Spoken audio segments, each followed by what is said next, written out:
Welcome to UpLift Women's Wellness. I'm Bethany Bush, founder of Head to Toe Strength. And I'm Auria Zahed, a licensed marriage and family therapist. We're here to empower and inspire women to thrive through holistic wellness. Each week, we'll dive into topics like fitness, mental health, and personal growth.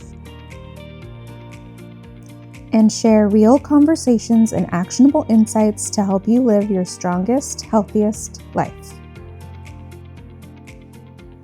Thanks for tuning in. Let's get started.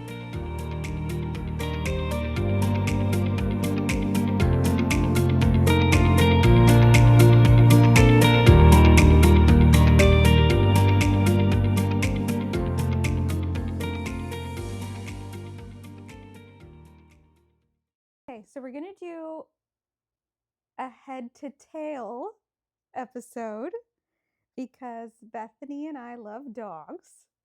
And on August 26th of this year, it is National Dog Day, also known as International Dog Day.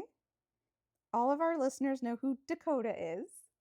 And I also have a fur baby named Dublin. And so to celebrate Dakota and Dublin, we have a very special guest. Kim is here, and she is going to talk about what she does and teach us about doggos. Thank you for having me. I'm so excited to be here.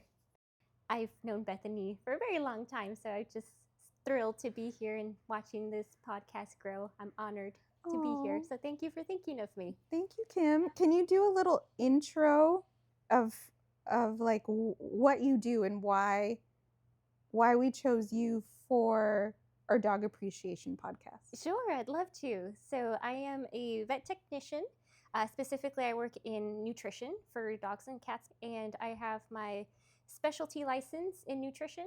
So that like when you get boarded in a specific area of expertise.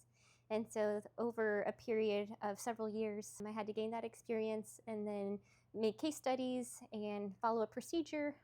And once I passed that, I had to take an exam, and then I passed that over the last couple months. And so I'm now officially certified. In the country between US and Canada, there's only 36 of us. So yeah, there's only a few of us out there. There's only 36 of you? Mm-hmm. So yeah. What's that title? So official title is, well, depending on what state you're in, the initials will vary slightly. So in California, it's RVT, so Registered Veterinary Technician, and then plus VTS, which is Veterinary Technician Specialists, parentheses, nutrition, because there's different specialties for different aspects. So like anesthesia has one, so I focus on nutrition. That's amazing. Yeah. And how many different levels of vet tech are there? Just the one. So you study for that exam and take the VTNE, and then you become licensed as a technician.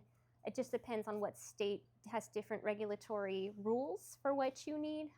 So it's like Nevada's an LVT, licensed vet technician. Here it's registered, and then it just depends. But for the most part, once you pass that exam, whether you went to school for 2 years, then you take the exam, and then you can practice in medicine. And technicians pretty much do everything, in the hospital. They can do anesthesia, they can do blood draws, radiographs, hold for animals, for all sorts of things. If you want to specialize, that's where it takes a lot of work. You have to have, depending on what college you follow, like 5,000 hours in that specific field. And once you reach that, then you have to apply to the college to say, I am interested in pursuing my specialty. And then over a period of a year, if they say, okay, you're good to go, we see your hours, we see that you have the qualifications needed, then you take that year to gather your case studies. And so you have to have, for this specific one, I think I had to have like 60 case studies, which were short little paragraphs of the studies I did in the hospital. 5 at-length papers you had to write on specific cases you had in the hospital, and then a skills list, a knowledge list. So all of that had to be completed and signed off. Then you submitted it, and they, I know, Dakota, it's long. I felt the same. during Dakota that just year. deep sighed. That's the stress was real. Kim is in the house, Yes. by the way. She's not cut. This is not over video. She's in the house with Dakota and Yes. Aria and I. It is girls' night, which I love. But yeah, then I submitted that, and then I took an exam, and that was pretty much how I got here. And so the reason I got into nutrition is because of my doctor. Honestly, one of my best friends, she and I just got along so well. She was my ray of sunshine, and we just got along so well, like same frequency of just being bubbly and open and wanting to help animals. And so I started working with her, and we started the service that we have now at the hospital together. So we built that up 5 years ago, and that's why I got my specialty, more because I wanted to continue working with her and continue in this field. So that's how I got here. So is it like an RN? And you're just like, once you're in, you're in. So once you become a vet tech, back when you graduate your program or whatever, there's no levels. Not really. Yeah, in your own hospital, they can like have skill levels, but it's not um, for everybody. Like it's specific to your hospital. Like for example, we're a specialty clinic, so our hospital does have different levels based on your skill. So based on what you're allowed to do. So you can work up that way, but it would just be specific to that one hospital. You can use the skills in different hospitals, but they probably have different leveling specific to their hospital and how they work. But yeah, you have that license, so you can work in the state. You can move states, but then you have to work with their state veterinary board to see what changes might be needed to get that license there. So there's different laws for different states. Yeah, so pretty much, yeah, that's what I say. It's pretty much an RN, but for dogs and cats.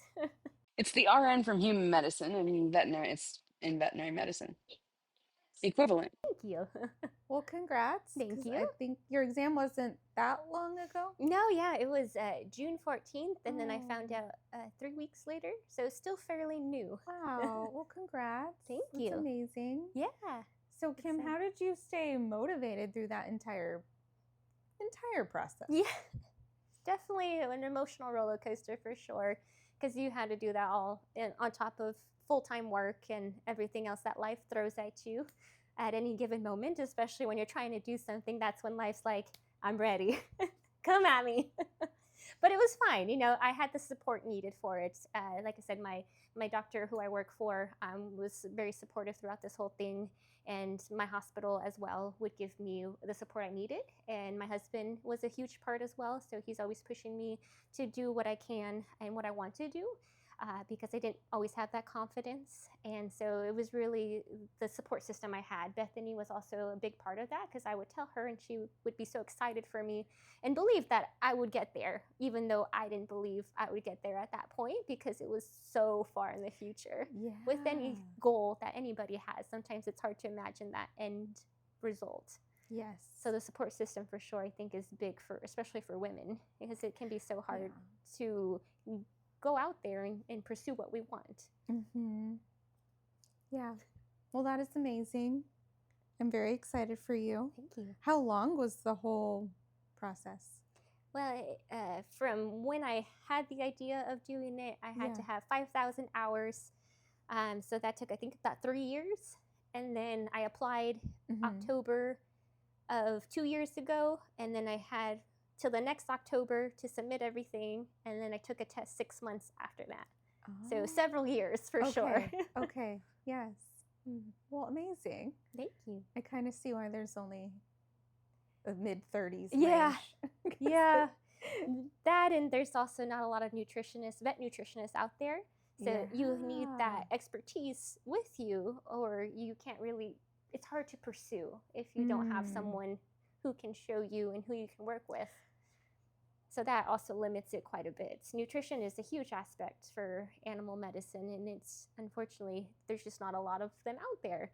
Yeah. And so, but it's growing, and I feel like over the years it'll get bigger and bigger. Yeah. So cool. Thank you. Amazing. Thanks.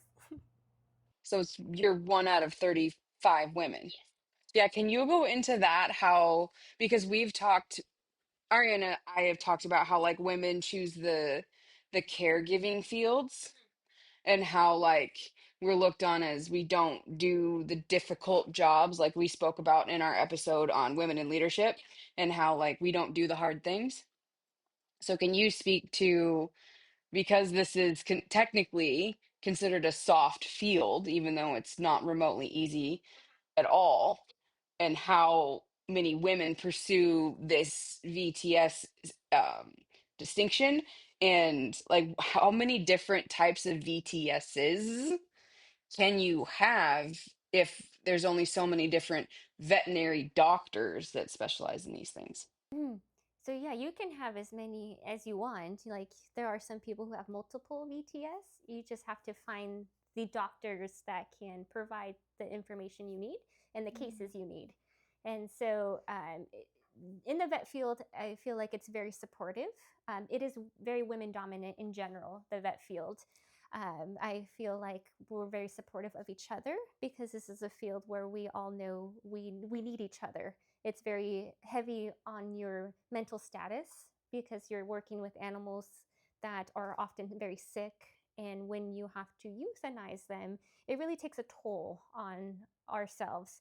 There's also not a lot of vets out there, so there's a struggle for just staff in general, and the number of pets that come in don't stop. They increase actually over the last year. So after COVID, we've lost a lot of doctors, a lot of technicians, but the pets still come in. And so we're getting a lot of staff that just are worn, and they just from day to day they're physically, mentally drained. And we see that a lot. Suicide is a big thing in the vet field, and we just really fight for our mental stability. So I think that's why we're all so interconnected together, because we try to support each other as best. It's hard. It's not an easy field to be in, for sure. But I'm thankful for the women that are part of this field because they help each other in any way that they can, just to talk things through and, feel things together. Would you say it's more collaborative and more equal and more like there isn't a hierarchy because it's all women? Yeah, I would say it's definitely more equal. We still see that male dominance. For the most part, it's the males who have those offices. But over the last several years, a lot of our female doctors have in those offices. So it's fantastic to see. So it's definitely much more equal. Like everybody, male or female, are collaborating together and they all respect each other. That's why I like the vet medicine field a lot, because we are all trying to figure out what's going on with the pet. We don't just look at one body system. We're looking at the whole picture, and we're collaborating with everybody. Like they'll collaborate with my nutritionist, and then the nutritionist collaborate with the neurologist, and then the cardiologist comes in play because he needs an echo. Then surgery has to come in play. So internal medicine. So it's just fun to see. It's definitely more collaborative than I feel like it happens in the human field. Yeah, like more collaborative and less competitive. Yeah, I would say so. That's amazing. Yeah. Well, what happened during COVID? During COVID it was hard because there was a lot of restrictions. So a lot of people weren't able to work, so they would work from home. But of course, we still had to come into the hospital. But because of COVID and how contagious it was, what we had to do was work from the parking lot. So they would call in when they were here, and a technician would come out to get the history, get the pet, and then bring the pet inside. No one could unfortunately come inside because of the restrictions that were in place. So it was just a high stress situation. The parking lots would be overwhelmed. There'd be some confusion at first. We eventually got, into the routine, but it definitely took the toll on a lot of people, for sure. A lot of people quit, it not just in our hospital, but in others. A lot of vets left. It was just a lot. Not specific to our hospital, but just the vet field in general. Yeah, saw a turn, a need for vets, but unfortunately, a lot just it wasn't there. The need was not there for staffing. Well, that's sad. Yeah, it was hard. And then people would get sick and you'd have to leave for a certain period of time. So people were getting positive left and right, and then we wouldn't have staff. So it was a rough So time. you experience the same shortages the human medicine Yeah. Oh experienced. yeah. 100%. Do you feel kind of forgotten about though? I feel like a lot of people were appreciative during that time because they were just thankful we were there because the emergencies don't stop. People still need to be seen. And so I feel like a lot of people were understanding during that time, which was nice. But the stress was still there. Wow. Yeah. But it's good. We all came together. Kim, do you know why there's so many suicides in the veterinary field?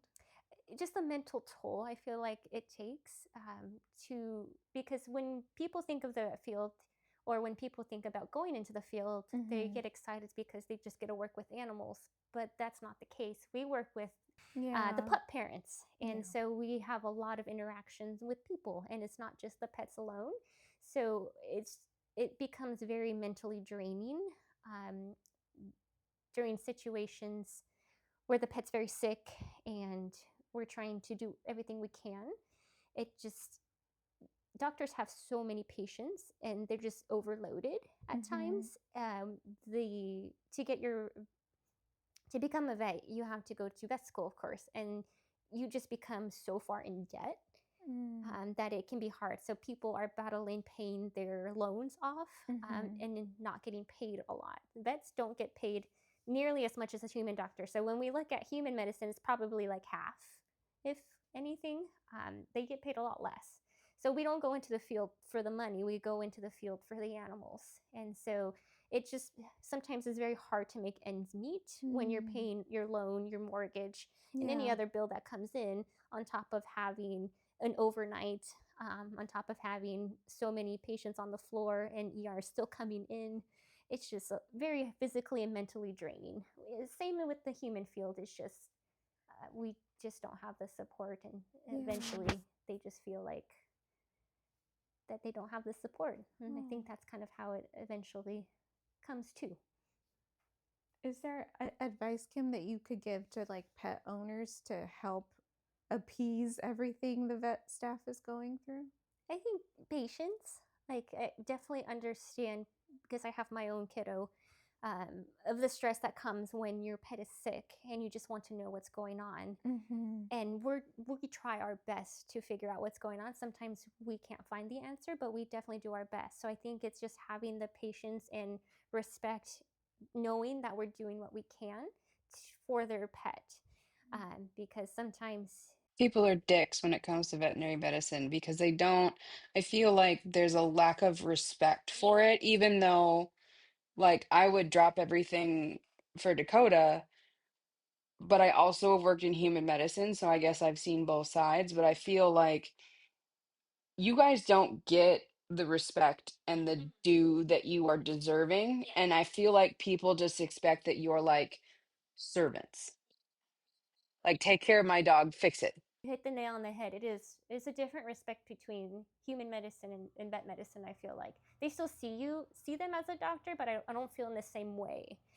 A lot of what happens, which is unfortunate, is we get a lot of you're just in it for the money. Why am I paying so much for these diagnostics? Why am I paying so much to do this? Why can't you just fix my pet? And that's the hard part because we don't make the money, we don't make the prices. We're there for the pet. It's usually the company, the corporation that sets those prices. We're limited in what we can do.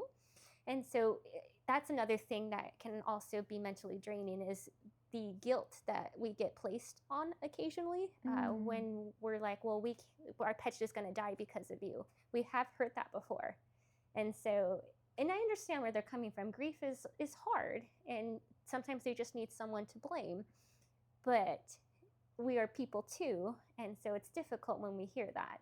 So I feel like it's the respect and also the financial aspect. It is expensive. I'm not going to lie, prices have gone up, but with everything else as well. So Also, is cancer in a human. Cancer in a human is expensive. A broken leg in a human is expensive. We just have easy access. Well, if you are upper middle class and white, you have easy access to insurance.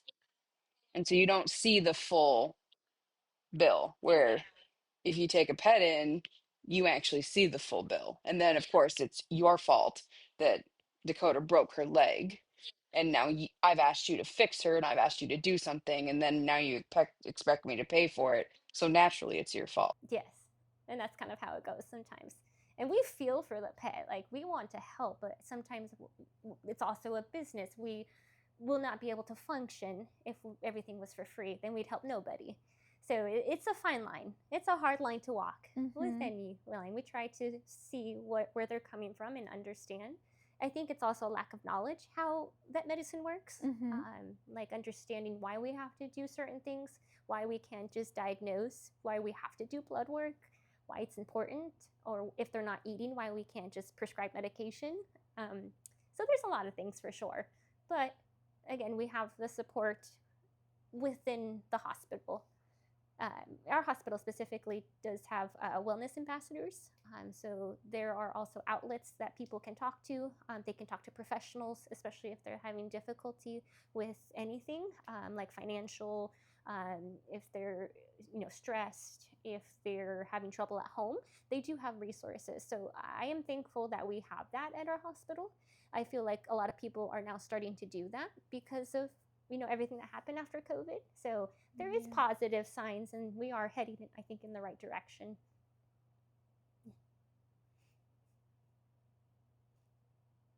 Well, thank you, Kim. You're welcome. That's very helpful. But I think it's really helpful to hear from you too, Bethany, about like, yes, you're seeing the full bill, but it's not like you, Kim, are purposely making things expensive and being like, haha, we got you. Yeah. It just is that fucking expensive. Yeah. We have, trust me, everybody in the hospital is trying to get it down, but we have no control. We're just one of many in the field. Yeah. And so the majority, almost all vets, though, go in it for the love of the pet. I can definitely guarantee that, because you do not make money in this field. If you wanted to be rich, this is not the field to go into. Why do you feel like there's that assumption that being a vet and going into veterinary medicine, like you're trying to rip people off? Like, where do you think that convoluted, terrible mindset or rumor came from? That's a good question. I wish I knew where that came from. Because you hear people all the time, like when you're out and about. I think people just think that they make the same money as doctors do. Like, I feel like they think it's equal, but it's not. And I don't think they realize how expensive vet school really is, and compared to the cost of living and everything. And then, like, when we go see the doctor, like we've mentioned, we don't see the bill. So I think when people see the bill up front and unfortunately need to pay that before treatment, I think that's kind of where it starts. Because usually with us, we go in and we get treated no matter what, because we have insurance, and that's just how the human field is. Yeah. With us, we'll stabilize them, but we can't always move forward until we know that they can move forward with hospitalization. Sometimes they can't, and they can only do outpatient. Then again, that's where the blame starts to set in. So I think that's kind of maybe where it's coming from. Yeah. That makes sense, Kim, when you were saying that you see the bill beforehand, and then you're like, okay, can you approve the finances and then we'll move forward? Yes. I think that's probably a big factor. They're like, does my pet really need this? Or I think, that makes a lot of sense, because that's completely different than what we humans have to go through. We just kind of move through it, like we know what's already happening, and this kind of like, I can see people think that it's like a threat, but that's not what it is. It's not what it is. Yes. You like actually have to do it, and the money needs to be concurrent. Yeah, exactly. But there are methods that we try to help. Sometimes they just don't charge for the exam. Sometimes they'll give medications when they can. So they definitely do what they can. So it's just a lot, for sure. But I wouldn't change it. I love the field, and I love helping the animals. And with any field, I feel like there's positives and negatives. That's why, like Auria, when you said you're positive no matter where you go, and patient, I am as well, because I know in any field, it's hard. Life is hard. Yes. You just have to lift each other up, I feel like, and try to understand where they're coming from. So I'm not always upset with the owners, because I understand where they're coming from. It's just after time and time again, it starts to wear on your soul a little bit. But that's why we have the positive people in our hospital. I wouldn't be where I am today without my doctor. I love her very much, and she gives me joy and brings out the sun during those dreary days. So yeah, you have to have that person for sure. Because even though there's animal insurance, it doesn't work the same way. Correct. Yeah. So depending on the insurance will depend on what they cover, and you're still paying monthly. So I have some owners that instead of paying insurance, because they will not pay if they have pre-existing conditions. So they're pretty strict on pre-existing conditions now. And so sometimes it's not worth the insurance if your pet already has so many pre-existing conditions. And so sometimes what they do instead is make a savings account for the pet. So what they would be paying for the insurance, they put that aside into a savings account for them. So that way they have something in case of emergency. Sometimes it's still worth buying the insurance. So I always encourage owners to call insurance companies because they all have their specific what they cover. And so finding the right one will take some due diligence and some research for sure. But that's a great method too. If you don't want the insurance, set aside some money every month into a separate account.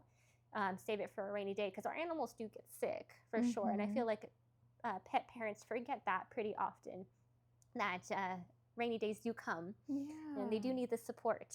And so having that is a lifesaver. I do that for Grease, my Labrador, and she has her own account that I have set because she had a bunch of pre-existing conditions, so I don't have insurance, but I do have that savings as well.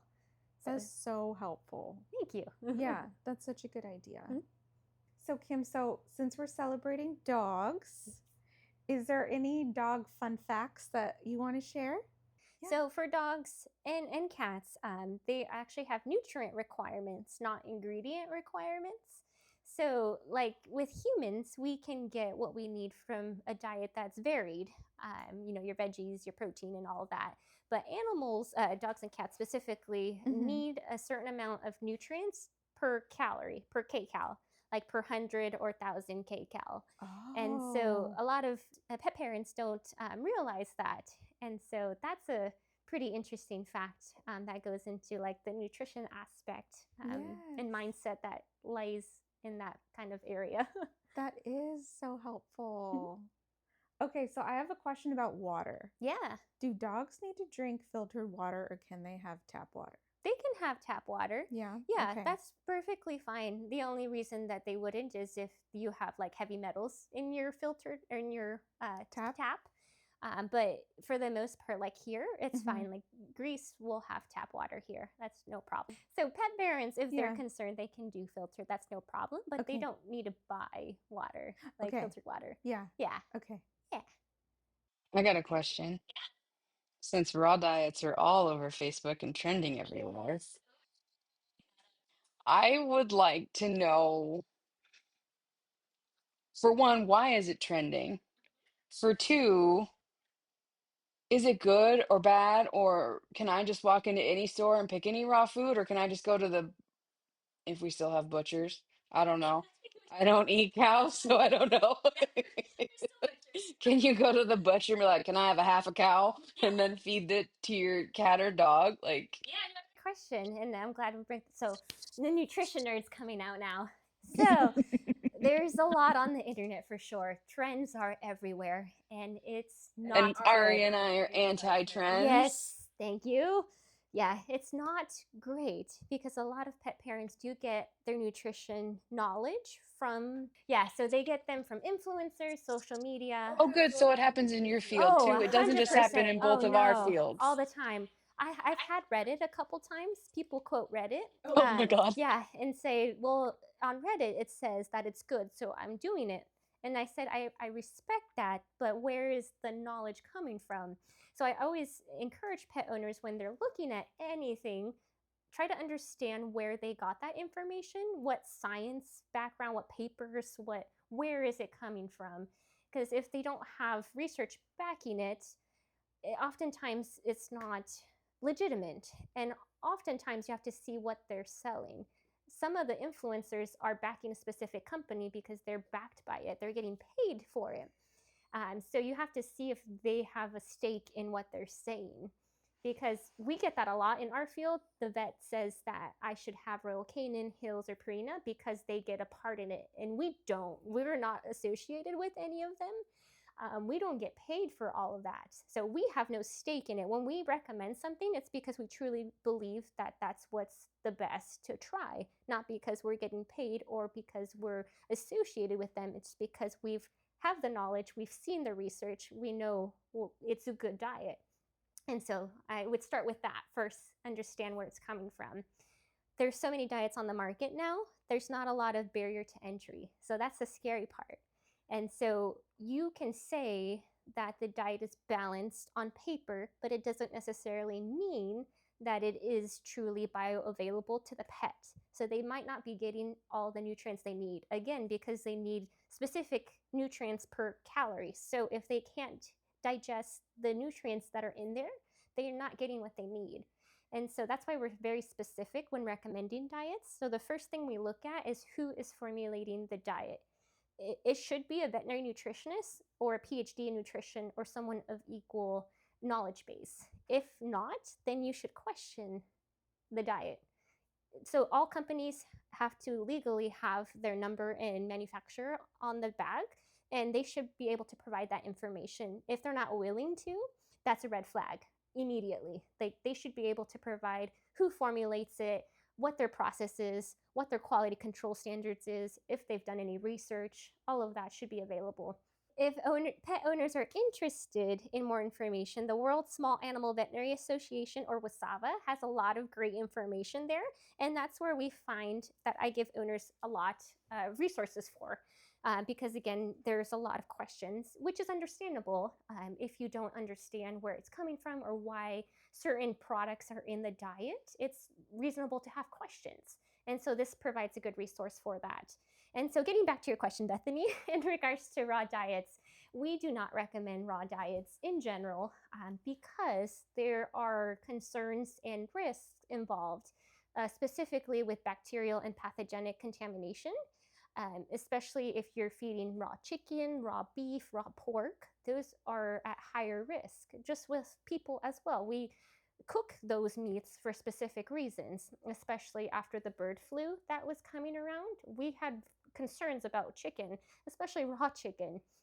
So it presents a big risk. So when pets lick their paws and stuff, similar to fleas, if they have it, they're going to spread it around your house, and it's just going to be a continual cycle. So when they're licking your face, when they're going on the floor, when they're licking your food, you can get sick as well. It is zoonotic. You can get ill. As zoonotic disease just means that it can transfer from animal to human. So if they have bacteria from the chicken, they can get the pet parent sick. And so the risks definitely do not outweigh the benefits of that. The reason that people like it and that it became such a huge trend is because people associate dogs with wolves. When they were eating meat and eating things on their own, that was a whole different ball game. Their digestive system is so different now that that's not always appropriate. It's also very highly digestible, so some people like it because of that, because it's so easily processed. They feel like GI-wise it helps. And it is true that it is highly digestible, but cooking it eliminates the risk and it's still very highly digestible. So for that reason, we are against feeding raw diet for those purposes. We are very risk adverse. We would rather not cause any potential problems if we can, especially because they're eating this every day. Which I get a question often, can my pet have the same food all the time? Is that safe? And it is, because they have nutrient requirements, not ingredient requirements. So you can feed the same diet because it's meeting their needs, or you can rotate it if you want. It's totally up to the preference of the individual. And some pets are more picky, so sometimes rotations are needed, but it's not necessary. So it doesn't always need to happen if they like their food and they're doing well on it. There's lots of factors. We look at the whole dog, not just the ingredients on the back of the bag, which are important as well. But if we have confidence in them, we're not concerned with, for example, byproducts. It's understanding where they come from and what they are. So byproducts are like the organ meats of the whatever they're using. And that's the most nutritious aspect. So wolves, that's what they would eat because that's where they're getting most of their nutrition. So that's what byproducts are. It's not as scary as it seems. It's just understanding what those terms mean and where they come from. The reason that they are listed as they are is because of legality problems. Like it is legally, they have to put it in this form, and that's why. Yeah. So, as you're speaking, I hear like extremely like commonalities between human nutrition and pet nutrition. Like we get the trending raw diet, we do the, this diet and that diet and whatever, and everybody's got their don't want my byproducts and chemicals and whatever. Would you say that it's pretty linearly that a pet parent will come to you for nutrition support if they're highly into nutrition? Yes, that is very common for sure. So if I get a lot of pet parents that are very into fitness and nutrition, and they just feel like they want to do the same for their pet as well, and which I totally understand, and I'm all for. Nutrition is so important in a dog and cat nutrition, especially because they have such specific requirements. And so, but we often get the mix up where they feel like the nutrition for humans is the same as nutrition for pets. So they don't want the byproducts because they feel like it's bad or junk. So it's just a lot of education.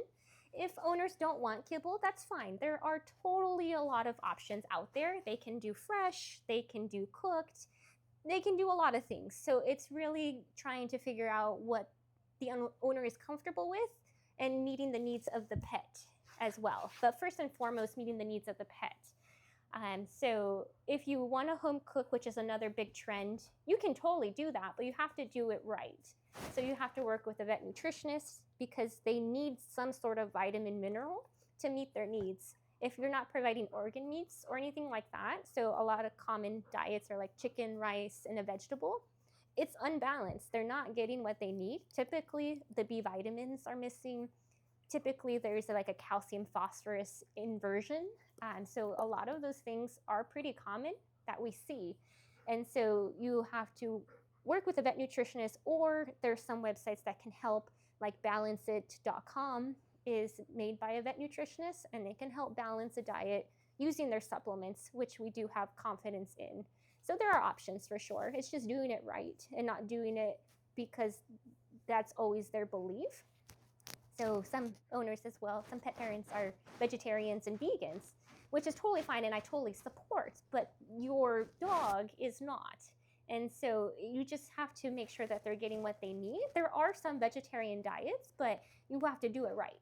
So it's just making sure you understand what your pet needs and doing it for them because it's what they need. And we're willing to support that. We want the pet parent to be comfortable with what they're feeding. That's also important. So it's just having that discussion and understanding where their thoughts are coming from and what their concerns are and trying to help them understand. Yeah, there's a lot that goes into it. I can talk about this forever. I can do the same thing with human nutrition. I can have Ari's eyes glazed over, be like, I don't even know the words you're speaking anymore. Cool, Bethany, are you ever gonna stop? Well, it's just interesting because, like, I feel like it's similar when you're a pet parent versus when you're pregnant as a human, because every mom is going to give you their advice. So I feel like as a pet parent, every pet parent thinks that they can give their advice on what happened with their dog, whether it's the same breed or not. And I feel like there's that, well, I've got a dog, or like I've had dogs, or whatever.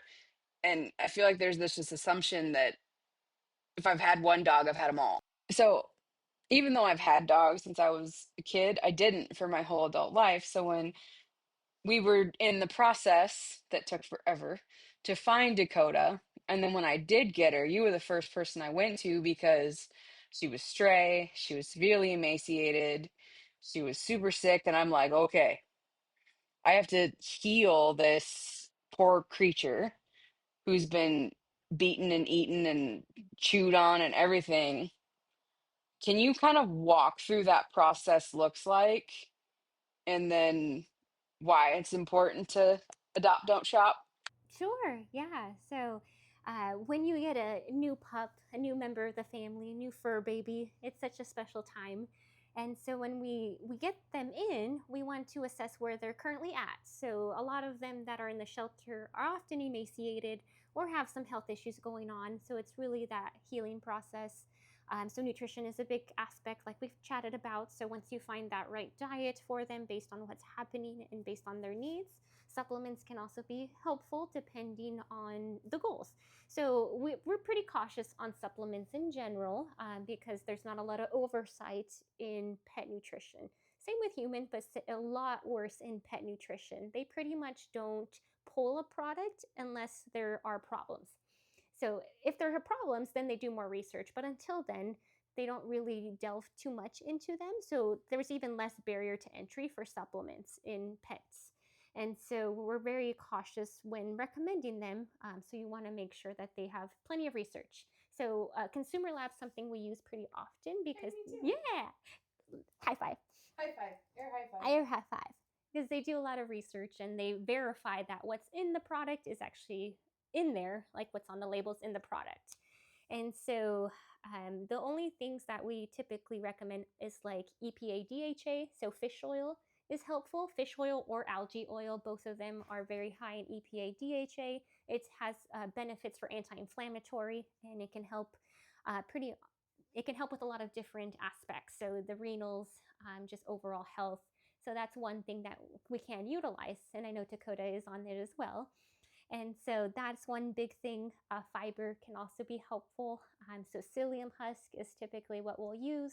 And we're specific with our brand as well because there can be some lead in other options. So yerba prima is pretty common for us to use. We use the husks, not the powder, to work their way up to that. We'll start off small and work our way up because each pet has a different balance for how much fiber they need. Sometimes they don't. If their stools are normal, they may not need it. If they have loose stools, sometimes fiber can be helpful. So that's another one we recommend. Another option is like probiotics. So the gut biome has been a huge thing in the vet field recently. And so probiotics can be helpful when needed. So there are different options out there. Visbiome, Fortiflora, ProViable, those are some options as well. Outside of that, we don't recommend a lot more unless you need a specific nutrient, like for a home cooked diet, so like B vitamins or a multivitamin in that case. But they don't need a multivitamin if they're on a balanced diet already. So outside of that, again, we don't recommend a lot of supplements because there's not overview and there's not a lot of research indicating that they're beneficial. So it really depends on what's happening, what do they need, and then fixing that appropriately based on research and third-party verification. And how does that change as they age? Because like there's a lot of that bone stuff out there for older dogs. Yeah, with weight loss and cachexia or muscle wasting, that can happen with certain diseases as well. So sometimes all we can do is slow it down. But the best thing you can do is make sure that you're providing enough energy for them, that they're eating enough. So with the older pets, sometimes they won't eat if they have certain diseases going on. So that can be an impact. There are not a lot of supplements out there that can help build muscle. It's really exercise, eating enough, and having enough protein that they need. So, pretty much just meeting their nutrients as they age is the big thing. But that and fish oil, the EPA DHA, overall, that helps with a lot of things. So, that would be kind of our mainstay as they age, is just exercise, nutrition, and EPA DHA can be helpful. Okay. So why, for one, why do they spay and neuter every single time a dog or cat enters the shelter? Two, why why is it so much more important to adopt than it is to buy from a breeder? Sure, yeah. I'm all about adopting and not buying because there are so many pets out there that need homes. So, first off, they neuter and spay because there are so many dogs out there that don't have a home. We're trying to limit the population and control it. There are just so many puppies out there that don't have a home, and unfortunately, there are some places that euthanize when they reach a maximum uh, level of pets. So they can only carry so many pets. And so for that reason, mainly we spay and neuter. We also spay and neuter all of our pets as well for health reasons. They can get cancer, mammary tumors, scrotal cancer if we don't. And so they don't need to be intact ultimately. And so it's just safer for them to be neutered or spayed when it's appropriate and they finish their growth. So it's just part of the practice because, again, there are just so many animals out there in the US in any location. If you look at the shelter animal count, which is a national database, in 2024, there were about 2.9 million dogs that entered the shelter and rescues. Overall, with cats included, 5.8 million. So it's pretty much half and half for the most part. Of those 2.9 million of dogs that were entered, about 2 million were adopted. So quite a few were adopted, but it's not all of them. It's 2.9 million. Only 2 million were adopted. So if that happens each year, there's just so many pets that need homes. And some of them, the stats here were about 334,000 were euthanized. So it's sad. Again, there's just not enough homes. There's not enough space. So adopting a pet can mean the world to them. And they're so loving. Like there's no need to buy if there's already a loving pet that needs a home. And I understand when they do if they want a specific breed, but definitely do your research when you're searching for breeds. And you can find most of them at the shelter too. It just takes some due diligence and some searching. So when it's interesting because there is a study that has like the effect of movies and dogs and the surge of adoption of specific breeds. So when they had Lassie come out, collies increased by like 40% in adoption. The most recent Superman movie has seen already an uptick in people looking at adopting, specifically schnauzers. But in general, overall, there has been an increase in the desire to adopt, which is great. This can be a positive thing, but it can also lead to impulse adoption. So people not doing their research, seeing the animal on screen as a hero and being like, I want that on the screen. But what they adopt is not that. It is a pet that needs training, that needs love, that needs walking, that needs support, needs stimulation. And a lot of people just aren't ready for that and don't really understand what that individual needs. Breeds are so different. If you get a Belgian Malinois, you have to be extremely active. Like they need to go all the time.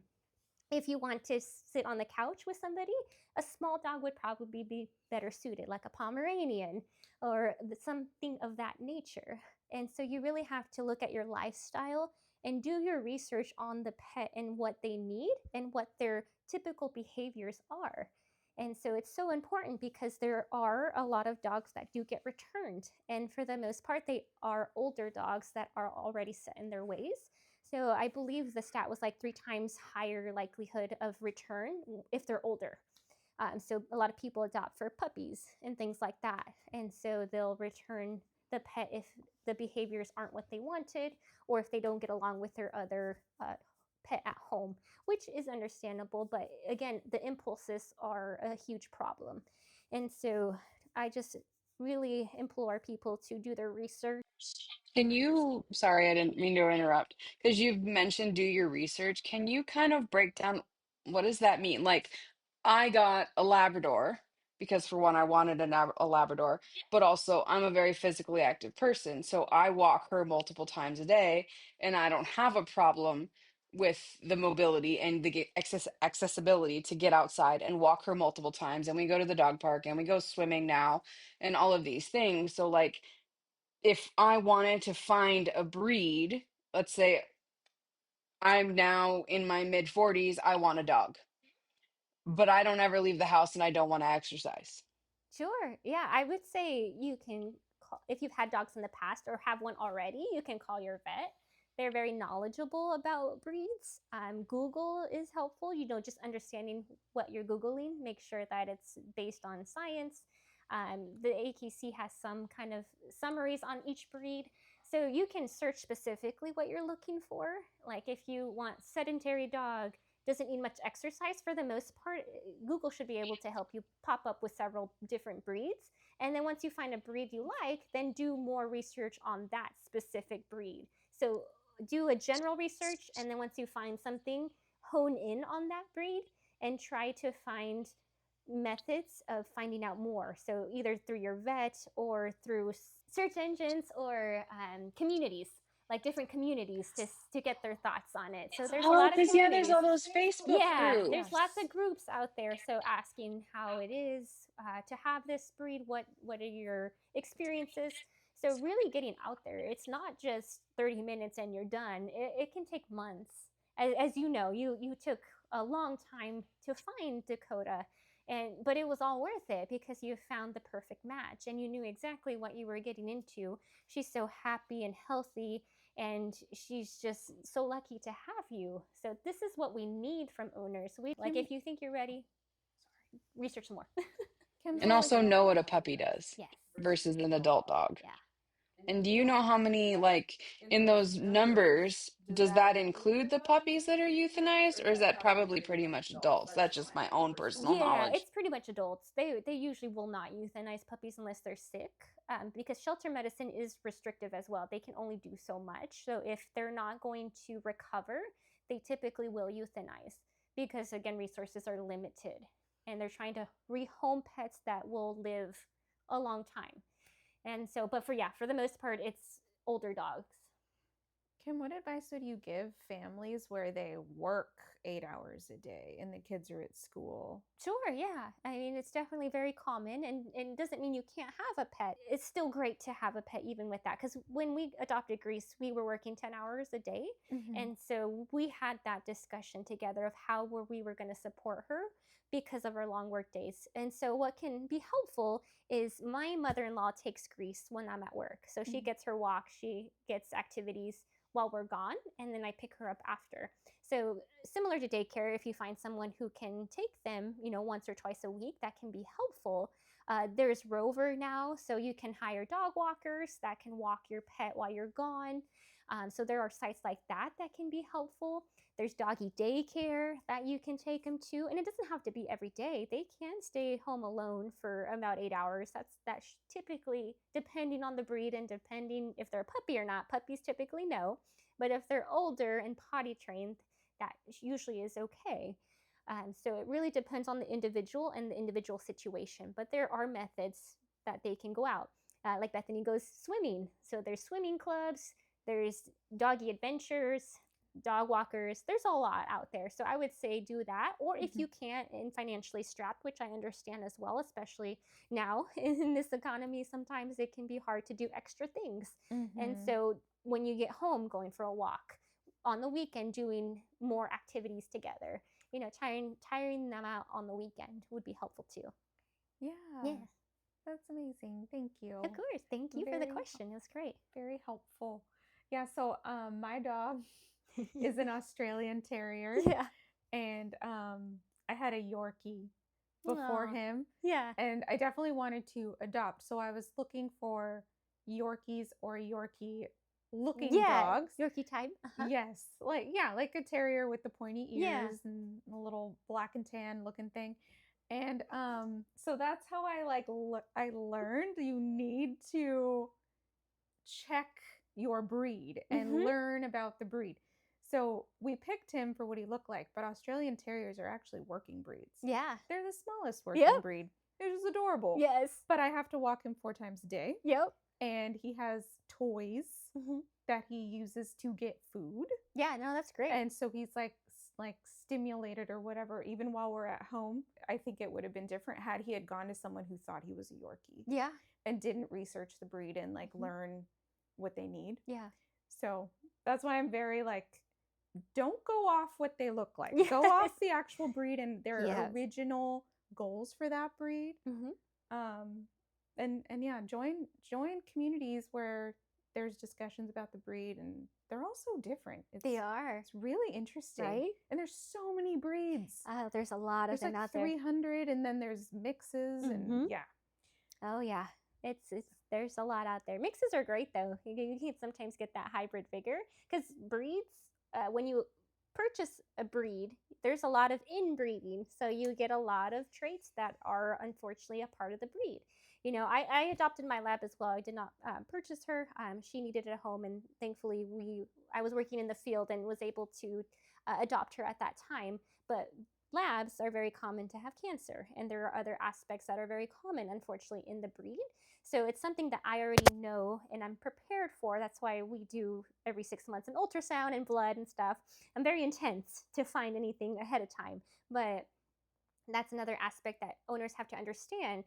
For example, Frenchies have become a huge hit recently. They're cute and they're adorable, and I definitely understand why they're so popular, but they have a lot of problems. Like that inbreeding has caused so many problems. Like their skeleton is just not appropriate. Their spine is like smushed together, and they're a brachiocephalic breed. So that means their face, like Dakota, comes out. Their noses and stuff come all the way in. So they're flat faced. So they have respiratory problems. So oftentimes you have to have surgery to open up their nares, shorten their soft palates so they can breathe. They also get a lot of back problems. So back surgery in Frenchies is very common, and a lot of owners don't realize that when they adopt. So this is a part of the breed. And so again, but a bunch of research has to be done to understand, because if they need the treatment, it has to be done. Unfortunately, they just need it. Absolutely. Yeah. And aren't Frenchies, because their body shape, they have to have C-sections? Yeah. Or is that a rumor? No, I think they can, but oftentimes if they have trouble, they do. Like with any pet, they do have to have a C-section if they have difficulty. But yeah, they're a higher risk for sure. I believe they need help having the puppies. Like they have to inseminate the females. Now, doodles are mixed breeds, but it seems like doodles constantly have allergies and constantly Yes. have cancer. Like I feel like there's a doodle that's always struggling, but they're inbred and then mixed. They're mixed with two breeds that have problems. Gotcha. So So they're a gotcha. Labradoodle, a Golden Doodle. Goldens also have cancer, and they also have GI stuff. So if you breed dogs that already have a problem, then it's not always a great combination. So a lot of doodles have GI problems. They're not always the healthiest pets. They're lovable and they're great, but unfortunately, yes, they are mixes and they do have health issues. So it's just, again, accepting the pet with what they have and understanding what may come. But they're great. You know, I don't say don't adopt them if you're interested in them. I just really implore you to do the research and understand what's going to happen, because they're your world and you can't just drop them somewhere if it no longer fits with your routine. They deserve the love and care when you decide to adopt them, and we're really big on that. Or if you can't and it's understandable, life changes, don't feel guilty about it, but find them a new home. Like take responsibility and find them a new loving home that's good for them.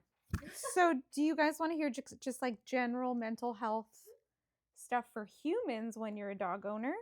Dakota does. She's putting her paw on me. Okay, so I found a 2024 article from UC Davis that said that dogs and cats' constant love, care, and daily structure can fill us with purpose. The love and companionship they provide in a home is proven to help reduce stress and anxiety, ease feelings of loneliness, provide unconditional love and support, create a calm presence, and give a sense of purpose. Pet ownership can also provide essential social and emotional support for older adults. Older adults who own pets report a reduction in stress and loneliness. They also experience an increase in activity and overall quality of life. Older adults who have strong connections with their pets report lower rates of depression. I completely believe that. I believe it's called like the Lassie effect. So I have to look into it a little bit more, but it's like animals just help us in general, like get us out and about and just give us unconditional love. Yes. Yeah, 100%. I can Wonderful. attest to Greece providing all of that. Aw, yeah, absolutely. So I have 3 specific studies that are also kind of just like on top of what I said.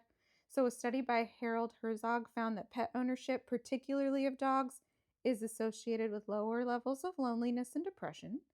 And then a study by Emmy O'Hare found that interactions with dogs can significantly reduce symptoms of PTSD, stress, anxiety, and all these symptoms among trauma survivors, which is very important. Yeah.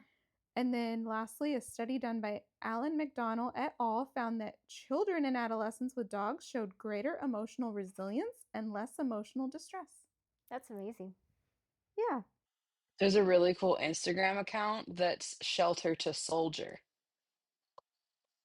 Yeah, that tries to pair soldiers with sheltered dogs.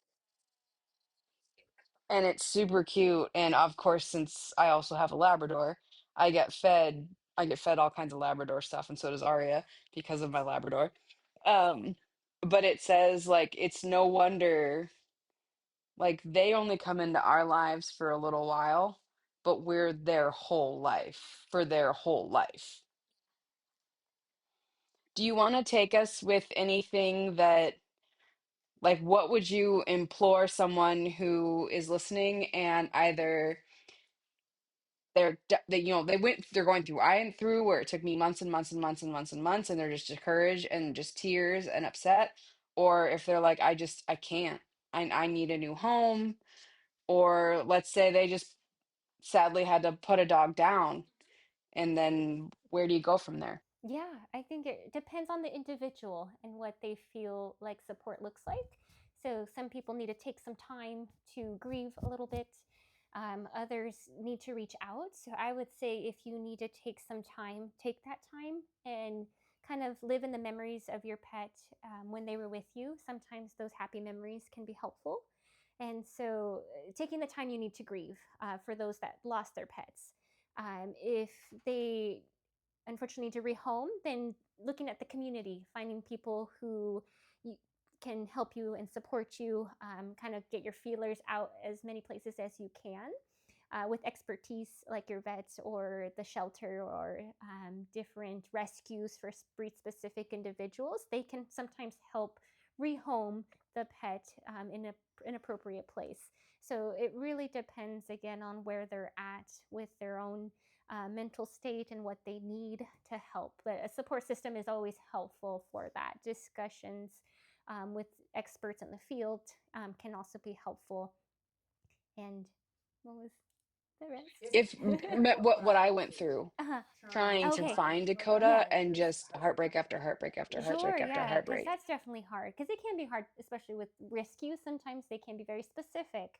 So if you live in an apartment, sometimes they can be very specific to what needs to be in place for the adoption to happen, which sometimes is unfortunate because you do such a great job of taking her out, even though you live in an apartment. Like she gets the exercise she needs. I feel like that should not be the sole restriction.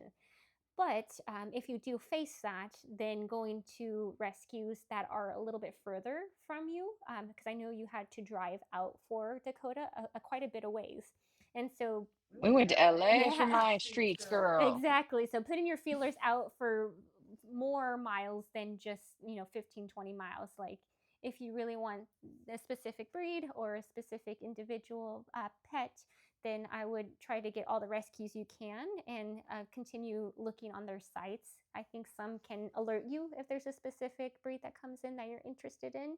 But no matter what, the heartbreak hurts when either you go and the pet has been adopted or they deny your application. And so having a friend there that you can rely on to, go over what you're feeling and just having someone there to support you, I think is very helpful, especially someone who has been through it and understands what that feels like. And just keep trying. Like eventually it will come. Like there are so many pets out there. It will happen. It's just don't put a time frame on it until you feel like you found the right one. And Aria is the one who found Dakota. Yay! Kind of, yeah. Yeah, I saw her photo on that shelter's website, and I was like, Bethany, you should go look at her. That's Hmm. amazing. Yeah. And sometimes Aria that's all it takes, having people help. also found the last will and testament of a dog, Oh, I did. and it's adorable. It's adorable and sad. Don't worry, I'll post it. I'll But put it okay. on Oh. Instagram. Okay. My favorite dog quote, and I don't know who said this, and I wish I could give them credit, but it was, everyone thinks their dog is the best, and everyone's right. Yes, 100%. That's my I believe favorite. that. So cute. Yeah. Well, we love dogs. They're our fur babies. So happy National or International Dog Day. Yay! Thank you guys. Thank you, Kim.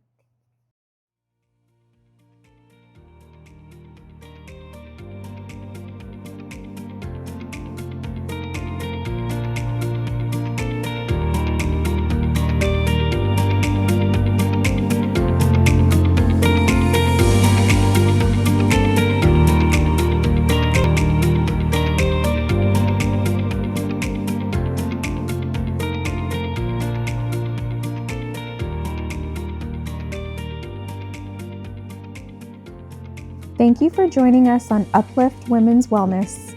We're so grateful to have you as part of our community. Don't forget to subscribe, leave a review, and share this episode with someone who needs it. Follow us on social media for updates and extra inspiration between episodes. And remember, you're stronger, braver, and more capable than you know. Until next time, Stay strong, stay empowered, and keep uplifting each other.